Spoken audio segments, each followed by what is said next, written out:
तो दीवानों, स्वागत है आप सबका मेरे YouTube चैनल दीवाने हैं हम पर। और आज हम देखने वाले हैं नेवर हैव आई एवर के सीजन 2 का एपिसोड नंबर 7। माफ़ी के लिए भीख मांगना। प्लीज़ माफ़ कर दो, प्लीज़।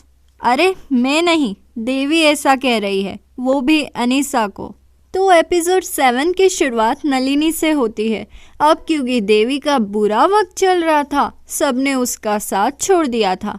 नलिनी ने उसका फ़ोन, इंटरनेट, वीडियो गेम सब कुछ उससे छीन लिया था। तो वेट, फिर देवी क्या कर रही थी? OMG, ये तो दूध गर्म कर रही है। ये तो दुनिया का सबसे बड़ा टास्क है। देवी प्लीज़ दूध के सामने से मत हटना, मैं तुम्हें एडवाइस दे रही हूँ। हाँ बिल्कुल वही खड़ी रहना।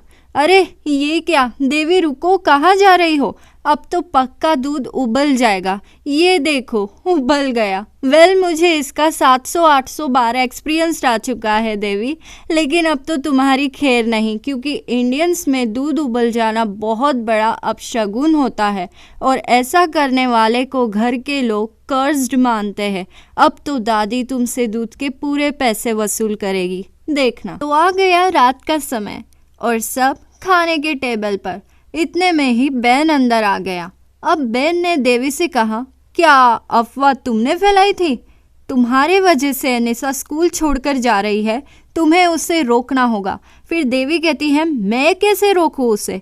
वो तो मेरी एक नहीं सुनती है, वो मुझसे नफरत करती है। फिर भी बेन देवी को कहता है कि तुम्हें कुछ ना कुछ तो करना ही होगा।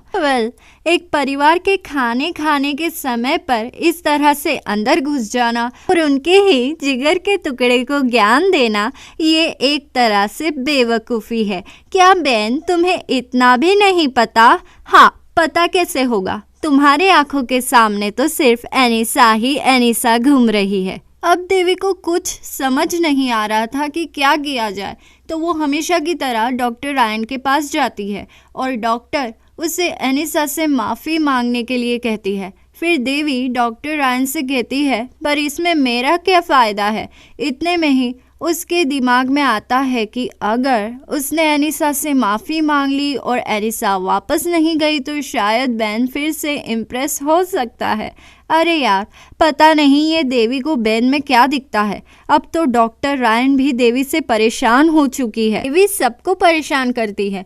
पहले अपने दोनों बॉयफ्रेंड्स को परेशान किया, फिर अनीसा को, डॉक्टर रायन को और अब अपनी माँ को। देवी की वजह से नलिनी डॉक्टर क्रिस के सामने रो रही है। वो डॉक्टर क्रिस से कह रही है कि वो एक अच्छी माँ नहीं है, वो देवी पर ध्यान नहीं देती। शायद इसीलिए देवी ने अपने स्कूल के एक लड़की को इतना बुलीड किया कि वो लड़की स्कूल छोड़कर जा रही है।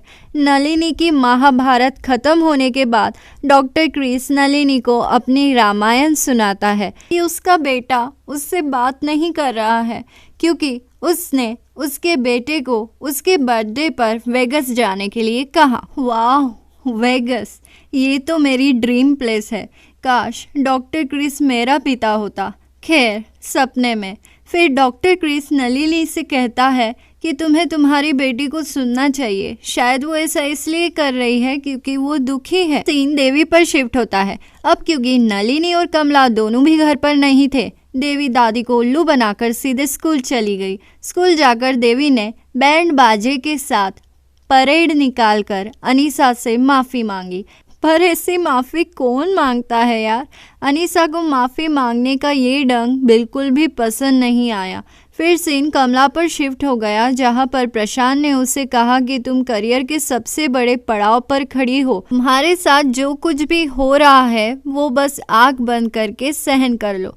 प्रशांत का ये सब कहना कमला को बिल्कुल भी अच्छा नहीं लगता है और उसे ऐसा लगता है कि शायद उसने गलत फियांसे चुन लिया है। अगले दिन देवी फिर से माफ़ी मांगती है, पर इस बार कूल अंदाज में, इसीलिए अनीसा उसे माफ़ कर देती है। फिर थोड़ी देर बाद अनीसा देवी के घर आती है और उसे कहती है, मैंने तुम्हें माफ़ कर दिया, पर मैं अभी भी दूसरे स्कूल में जा रही हूँ क्योंकि मेरे पेरेंट्स ने अपना मन बना लिया है। ऐसा कहकर अनीसा वहाँ से चली जाती है। Very sad. लेकिन है, क्या देवी अनीसा के पेरेंट्स को नहीं मना सकती? ऑफ कोर्स वो ये कर सकती है नलिनी की मदद से, और फिर देवी ने अपनी मॉम से हेल्प मांगी। डॉक्टर क्रिस की बात पर गौर करते हुए नलिनी ने भी देवी को हाँ कर दिया। फिर आई अनीसा की मॉम देवी के घर पर, क्योंकि नलिनी ने इनवाइट किया था। नलिनी ने देवी के ओर से अनीसा की मॉम से माफ़ी मांगी और बताया कि देवी ने ऐसा इसलिए किया क्योंकि वो अंदर से हर्ट है। उसके डैड अभी अभी गुजरे हैं, वो ख़राब नहीं है, बस उसके हालात ख़राब चल रहे हैं। ये सब सुनकर अनीसा की मॉम का दिल पिघल जाता है और वो स्कूल बदलने का अपना इरादा बदल देती है। देवी के लिए ये बहुत बड़ा सरप्राइज़ था जो अनीसा की मॉम को मनाकर नलिनी ने उसे दिया था। इसलिए देवी अपनी मॉम को गले लगा लेती है। भले ही पीछे से गले लगाया, पर गले लगाना ज़्यादा मेन है क्योंकि ये एक मेडिसिन है जिससे दर्द कम हो जाता है। डॉक्टर क्रिस की वजह से एक बार फिर नलिनी और देवी करीब आ गए थे। अब हम बात करते हैं कमला की। कमला भी देवी से कुछ कम नहीं थी, और वैसे भी कमला एक इंडियन वुमन थी और एक इंडियन वुमन अपना हक किसी और को खाने नहीं दे सकती। वो अपनी लड़ाई लड़ना जानती है। इसीलिए कमला लैब में निकल जाती है और इससे पहले कि इवान रिसर्च का पेपर सबमिट करता, कमला उस पर अपना नाम लिखकर उसे सबमिट कर देती है। जब इवान को ये पता चलता है तब वो कमला से कहता है ये तो फ्रॉड है। कमला कहती है फ्रॉड? फ्रॉड तो तुमने मेरे साथ किया, मेरे रिसर्च को अपना रिसर्च बताकर। तुम्हें तो डूबकर मर जाना चाहिए। अब तो मैं तुम्हारी वाट लगा दूंगी और एडमिनिस्ट्रेशन से तुम्हारी कंप्लेंट करूंगी और तुम्हारे खिलाफ एक खतरनाक सा आर्टिकल लिखूंगी और तुम पर काला जादू भी कर दूंगी।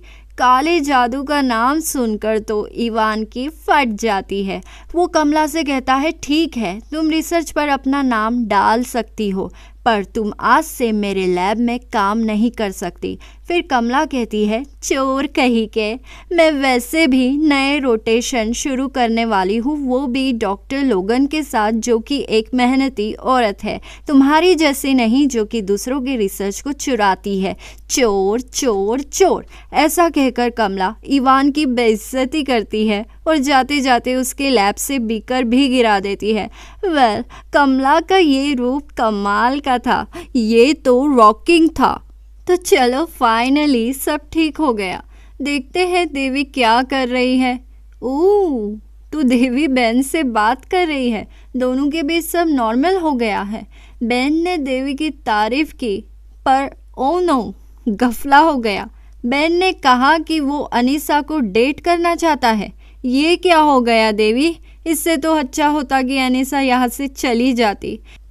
वेल देवी, तुम तो हमेशा ही मुसीबत में होती हो। खैर, जाते जाते एक नज़र नलिनी पर भी डाल लेते हैं। लगता है नलिनी डॉक्टर क्रिस को थैंक्स करने उनके ऑफिस में आई है। क्यों नहीं, डॉक्टर क्रिस तो एक एंजल निकले जिन्होंने नलिनी और देवी को मिला दिया। पर ये क्या, थैंक्स कहने का ये कौन सा तरीका है भाई? ये दोनों तो किस कर रहे हैं?